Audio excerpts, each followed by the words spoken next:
talking about the strikes that have been happening in the UK probably for like 2.5 months now, right? So they're still striking there. But there is a recent update because these strikes don't seem to be slowing down. In fact, more industries are being added to these strikes in the UK. The people are not giving up. The people are not having it. Check this out. One of the UK's largest unions announces 10 more days of strikes. Wait till you see this. They are really fighting back here. So you can see people here says NHS is under siege. Raise NHS pay. Now, I talked about the railroad workers that were on strike in the UK, and I told you that the teachers had joined them. Some of the nurses have joined them. And now someone else has decided to join this as well. One of the UK's largest unions on Friday announced 10 further days of strike action over the coming weeks as a standoff between the government and ambulance workers intensifies. This was announced this morning, so I caught this one pretty quickly. More than 2,600 ambulance workers in Wales and the West Midlands, Northwest, Northeast, and East Midlands of England are already set to walk out on Monday as part of an ongoing dispute over pay and staffing. Who would have thunk? The newly announced strikes will affect the Northwest, East Midlands, West Midlands, Wales, and Northern Ireland. And here are the dates. So it looks like they're going to start February 6th. That's when these strikes are going to start. So, and they're going into March. So you notice there's February dates and there's March dates. Further ballots are currently held at 4 other ambulance trusts that could potentially join the dispute later next month. That's coming from the union there. Rather than act to protect the NHS and negotiate an end to the dispute, the government has disgracefully chosen to demonize ambulance workers. Ministers are deliberately misleading the public about the life and limb cover and who is to blame for excessive deaths. That's coming from Unite General Secretary Sharon Graham. Our members faithfully provide life and limb cover on strike days, and it's not the unions who are not providing minimum service levels. It's this government's disastrous handling of the NHS that has brought it to a breaking point. The union said that its representatives would be working at a regional level to ensure that emergency life and limb cover will be available during the strikes, while patients in need of life-saving treatment will still be transported to appointments. Let me say something really quick here. This is huge. You need an ambulance service. Let me tell you, the workers in the UK are not playing around. They know they're needed. The railroad workers in the UK know that they're needed. The ambulance workers know that they're needed, and they are not afraid to walk away. They're not afraid. They are fighting for what they believe they should have. They need an increase in pay. Now, why are they asking for this? Well, we've been talking about the inflation. Inflation in the UK, last time I checked, was at 14%. People can barely pay for their heat. That's why they have those facilities called the warm banks, so people can go to those facilities to get heat. But then at the end of the night, they still go back home to a cold apartment or a cold house. So they have every right. Now, some would push back on this and say, that's not fair. What if someone needs an ambulance? What if someone is having a life emergency here? I hear you, but I'm also here to say that can easily be solved by paying these workers what they deserve. They have to pay their bills. Prime Minister Rishi Sunak's government has introduced contentious anti-strike legislation to enforce minimum service levels across key public services in a move that unions have lambasted as an attack on worker writes, you see, they're starting to panic. The leadership is starting to panic because more industries have decided to go on strike. Basically, what they're kind of doing here is a general strike. All of these industries working together and walking off the job. So they're like, we got to put some legislation in place to prevent people from going on strike. And by the way, that could happen here too, guys. That could happen to us too. This is why I'm telling you, you can't sit back and wait. You can't wait to say, let's have a worker uprising. You know, Kshama Sawant realized that. That's why she's starting the organization that she's starting called Worker Strike Back. She was talking about that here last night. You can't wait until things get so bad where so many Americans have hit rock bottom and then say, we all need to go protest. It'll be too late by then. They'll already have enough police. That's why they're funding the police. They don't want more of an uprising like what we had during the George Floyd protests. So they're already trying to prepare in the event that something like that were to happen again. Very interesting. Very interesting. The legislation would force some employees to work during a strike. You see what's happening here? Government ministers have publicly accused ambulance workers of endangering lives by taking industrial action, prompting a widespread backlash from unions and political opponents. Unite National Lead Officer One Kassab said that a resolution was in the government's hands and the dispute would only end when the UK leadership enters proper negotiations over pay. The government's constant attempts to kick the can down the road and its talk about one-off payments or slightly increased pay awards in the future is simply not sufficient to resolve the dispute. Members of the Royal College of Nursing and ambulance workers who are part of the GMB union are also striking on February 6th. The GMB has scheduled further action for February 20th, March 6th, and March 20th. Claire Daly will be here next week, and this is one of the things that I'm going to talk to her about the strikes that are happening in the UK, among other things. But it's not just the UK, because the workers in France are also rising up. They've risen up so much to the point where it is also affecting transportation.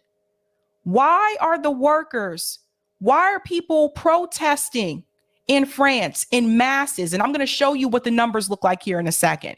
Why are thousands of people out in the streets in France protesting? Why? Because their prime minister has decided to increase the retirement age. Now, see, when these things happen to us, we can barely get 100 people out. We have our own government talking about cutting Social Security, talking about cutting Medicare, and talking about increasing the retirement age. And we can barely get 100 people out in the street. France is not putting up with that. They're not doing it. So let me show you how they're already affecting transportation. Listen to this. Paris commuters were among the first to feel the effects of nationwide strikes that began in France on Thursday. Train drivers were among those to walk out in protest at planned pension reforms. The changes would see the retirement age rise by 2 years to 64. Thursday's walkouts left public transport severely disrupted, with few high-speed trains running and some Paris metro stations closed. Though at least some travellers backed the strikers. It's a necessary expression of opposition to the reforms, says this man. Did you hear what that gentleman just said? Listen to what he just said. Because I've seen a lot of people complain about workers going on strike here. Some people were complaining about the railroad workers asking for a guaranteed sick pay. But listen to what this gentleman says. Travellers backed the strikers. It's a necessary expression of opposition to the reforms, says this man. It is a necessary expression of opposition to the reforms. You see how the way of thinking is different? So this gentleman, for him, he probably like, yeah, it's a pain because public transportation, the protests are affecting the public transportation, and so are the strikes. But at the same time, you know what? It is necessary.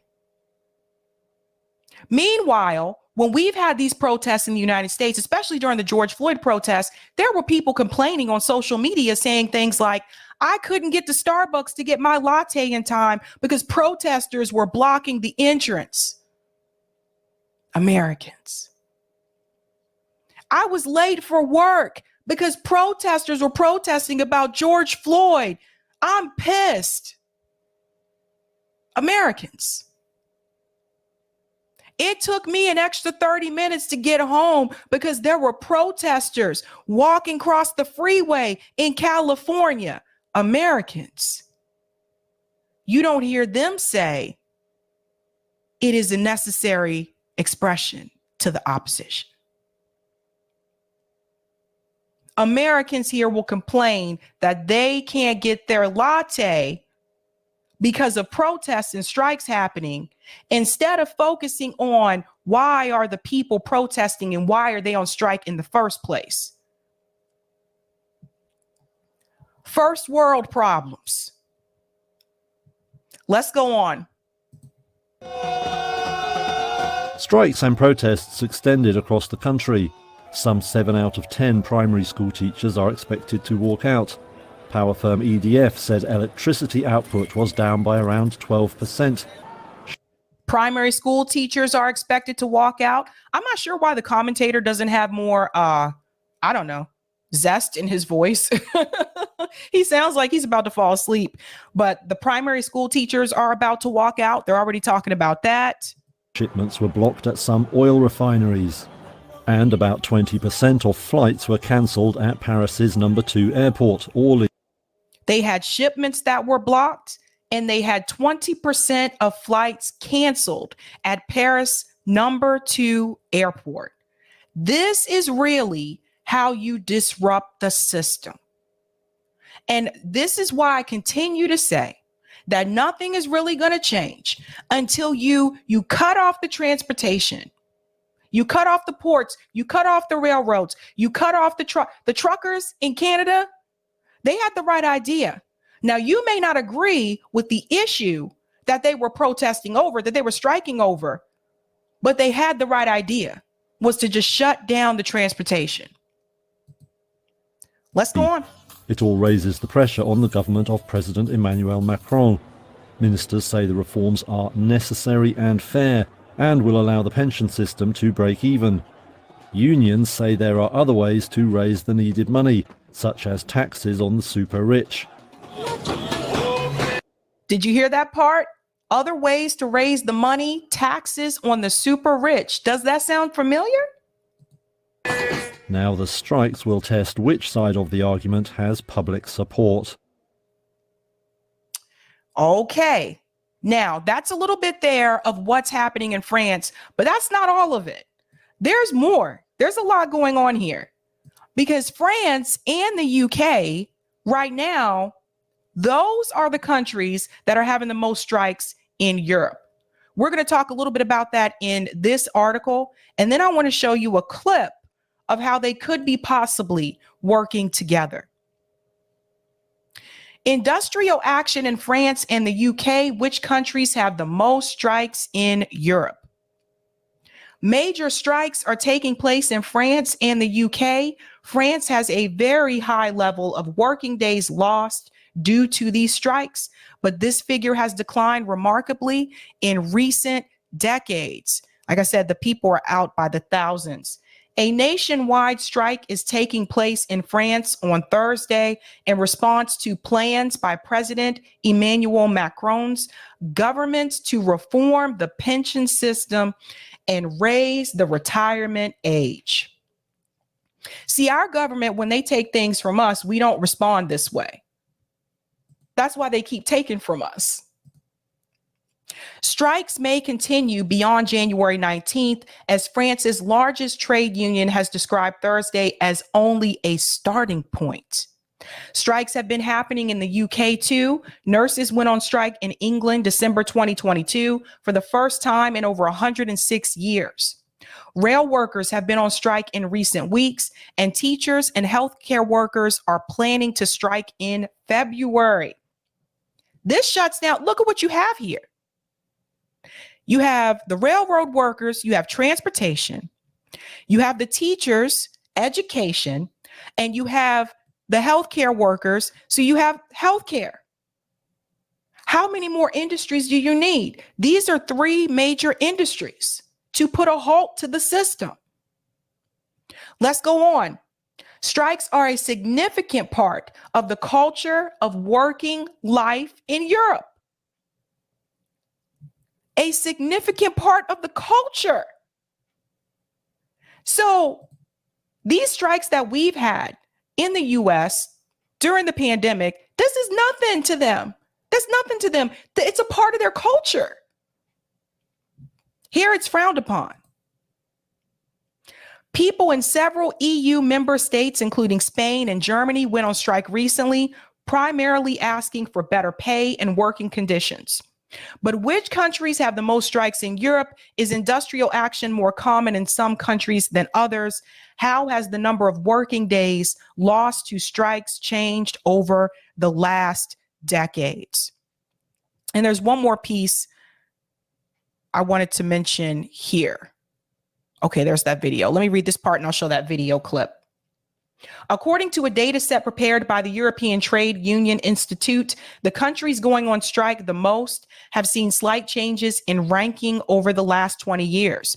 Between 2000 and 2009, the annual average of days not worked due to strikes per 1,000 employees was highest in Spain, where an average of 153 working days were lost. This was followed by, voila, France, with 127 days. Denmark, with 105 days, ranked third with an annual average of more than 100 working days lost. Belgium and Finland followed with 70 days each. In the UK, only 28 working days were lost on an annual average in 2000 to 2009 due to strikes. Germany, 13 days, and 8 days in the Netherlands. Now, I want to play this clip here because I want you to see just how many people are out in the street in France, because they're not playing around. French workers are saying no to President Emmanuel Macron's controversial pension reform. Tens of thousands are protesting against government plans to raise the retirement age by 2 years. French workers are saying no to President Emmanuel Macron's controversial pension reform. Tens of thousands are protesting against government plans to raise the retirement age by 2 years to 64. From Marseille to Lille and the capital Paris, strikes and marches across the country have brought various industries to a halt. Various industries to a halt. Not just one, various. We have to acknowledge the exceptional nature of the trade union unity that gives us a considerable strength. There are no cracks between us. This is one of the first times it has happened in 15 to 20 years. Energy providers say the strikes have led to a substantial fall in output and are impacting deliveries from refineries. See, they're already, this is the part of the disruption, impacting shipment, deliveries. The stoppages are a major test for Macron, who says his pension reform is vital to ensure the system does not go bust. But unions argue there are other ways to ensure its viability. Okay, so let's go ahead and come out of that. Bill Bradley, 100% agree. This is how people should be reacting to late stage capitalism everywhere. Yes, 100% agree. I'm trying to get out of this screen here. Sorry. Whoop, there we go. 100% agree, Bill. I thought I saw something else here. Terry, I believe Europe has learned from our years of marching in the streets. Maybe, maybe not. You know, the yellow vest in France, like they do not play around. Like they're not even trying to hear it. And here's another video here that I wanted to show you because I want to show you from different angles here. This was shared by Reed Jackson Rising. The president of France, Emmanuel Macron, is trying to raise the retirement age from 62 to 64.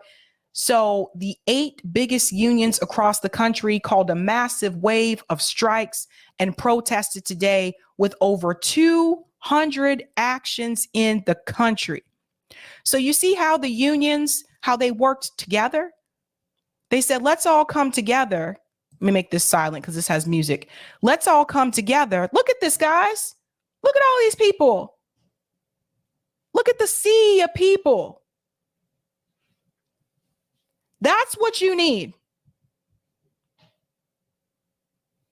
Look at it. And this is just one location. Remember, it said over 200 actions in one day. Huge. Huge. I just wanted you to see it from an aerial view so you can see how big it actually is. Now, one of the things I would like to do, I would like to interview someone from the yellow vest from France, because we really need to talk to them and ask them, how did they do it?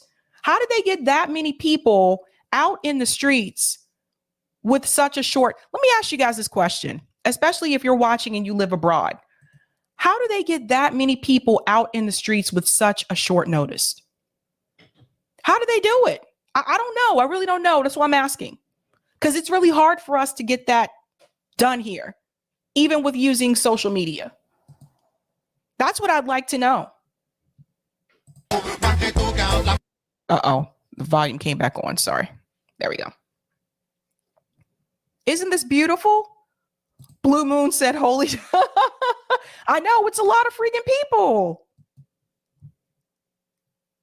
Huge, JB. Huge. Look at all these people. This looks like Coachella. You would think they were at a concert. Ay, ay, ay. Love it. I love seeing it. I love seeing it. So you got to give credit where credit is due. Huge applause to France and the UK. And there was an announcement about this on Bloomberg, and I was surprised they put this on Bloomberg. So a quick shout out here to Case Study QB for this clip. Listen to what they say. Mass UK strike set for UK February 1st, and France plans a general strike. Take notes. We're next. So kudos. Thank you so much, Case, for this. Let me go ahead and... Almost 500,000 workers in the UK are set to walk out on February 1st. In France today, unions aim to bring much of the country to a standstill in response to Macron's pension reforms. Bloomberg's Caroline Conan joins us now from the Saint-Lazare train station in Paris. Caroline, what disruptions do we expect to see then in France today? Anna, you know, the pension reform announced by Emmanuel Macron last week has angered a lot of French people. So this general strike today is expected to be very... Did you hear what she just called it? She just called it a general strike for France. They're already calling it a general strike. Painful. This is according to the French transport minister. For example, right here from Saint-Lazare, you have some national trains, you have some regional trains. About 1 in 3 high-speed TGV national trains will run across the country. Pause in here so you can see what they have here. 1 in 3 TGV trains running maximum. Some metro lines closed. 70% of school teachers on strike. 70%. 70%. The teacher said, listen, students, you don't need no education today. You don't need no school. We got to get our pay.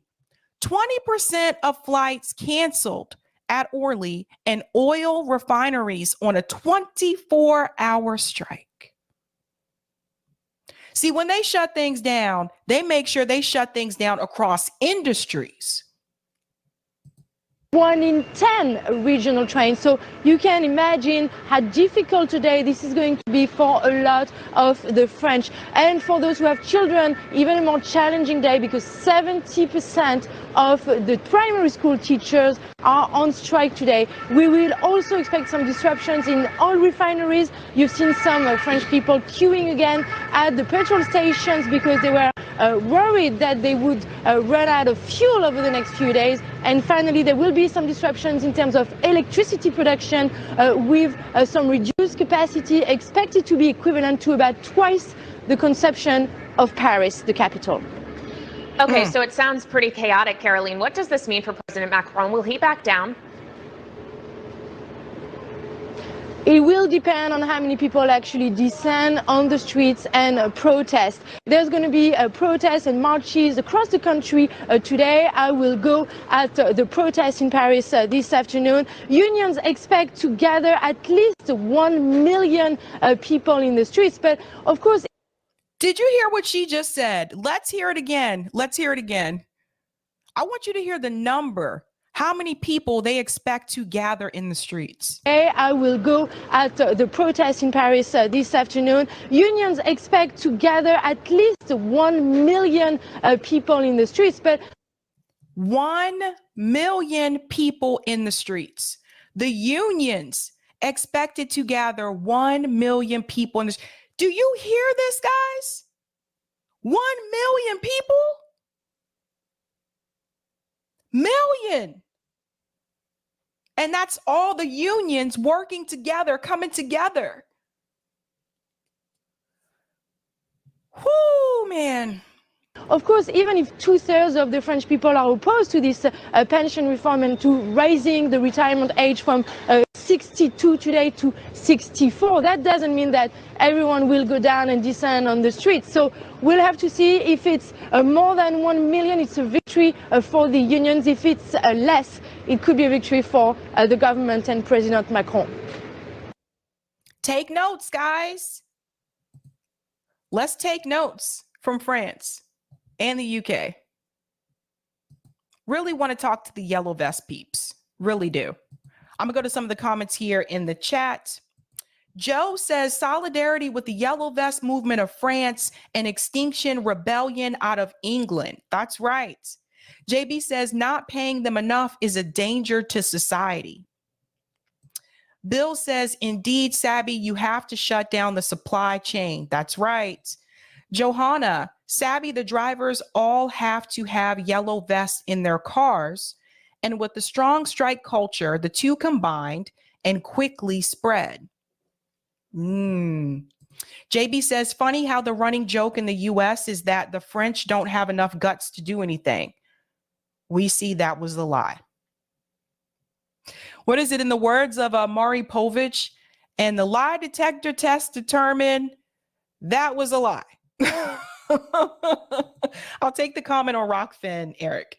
PMCs, you spoke of late for Starbucks because of protesters. Well, there is an implosion happening within the tech sector which reached its peak during the lockdown. So now all of these tech companies are laying off like crazy. You can probably say that all that money they gained in 2021, they lost in 2022. This is why San Francisco rent came down. I guess all these laid off tech workers will be joining us soon. Yeah, Microsoft also announced they're laying off people by the thousands. I saw that earlier this morning. And thank you for this tip as well, Roger. I guess the Obama plan of shifting us away from manufacturing to coding didn't work out so well. The government should be very careful. After Reagan destroyed Patco, we never recovered. I want to show you something. Is they're already prepping for some of this stuff. This is why I continue to say the time is now. Here it is. And this is happening in my neck of the woods. I apologize. I'm like Billy Joel. I didn't start the fire. It was already burning. But this is in my neck of the woods. And I got to show you guys this, because when I say they're already preparing, They are already preparing. Now, this is coming from Boston Dynamics. Watch this.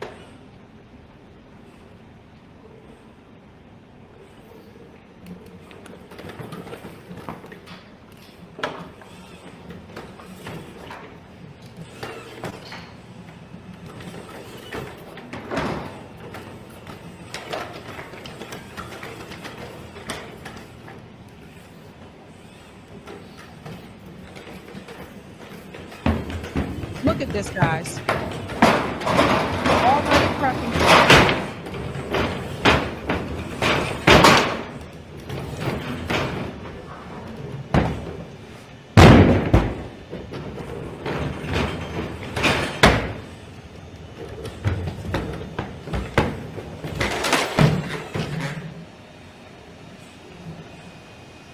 Such a show off.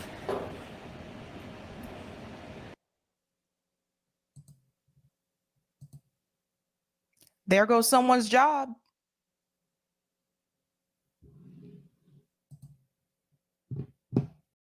And I'm going to end that story on that note. I'm telling you, this is the stuff they're working on. Boston Dynamics, MIT, they've been working on this stuff for years. They've been preparing. People have been preparing. How can we replace the workers if need be?